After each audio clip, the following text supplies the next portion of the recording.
guul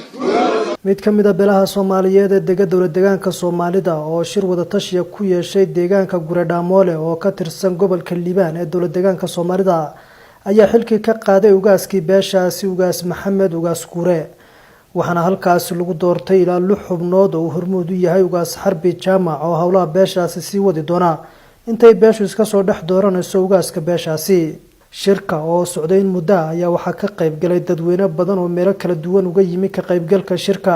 waxaana laga soo saaray qodobo dhowr ah goobta ayaa laga jeediyay hadallo u badan in ay beeshu ayaheeda ka tashato iyo in lala shaqeeyo maamulka cusub ee hadda ka jira dowlad deegaanka Soomaalida shirkan aan loo kala kicin geedkan hadda aan fadhinana ayna noqonin leen waxa loo baahan yahay hadii nin mas'uul ah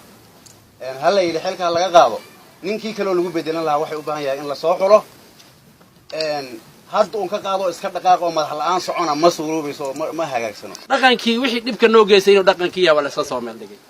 dhaqankii inaan la bedelana waa la isla soo meel dhigay ugaas Maxamed waa wiilaan dhalay anoo dhaxgalay xaaladiisa dhibkaas u geysay saan u yeelay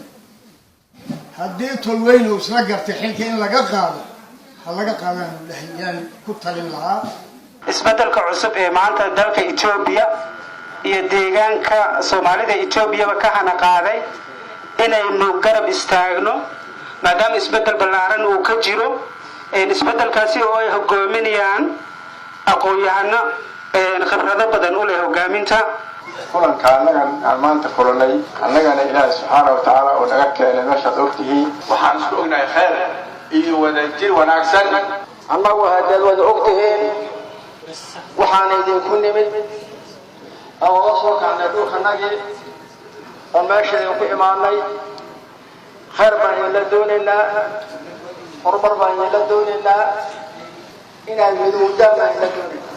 in caleema saarka ugaaska cusub laga dhigo xilliga doorashada kadib Cabdirashiid Obsiye on Cable TV Nairobi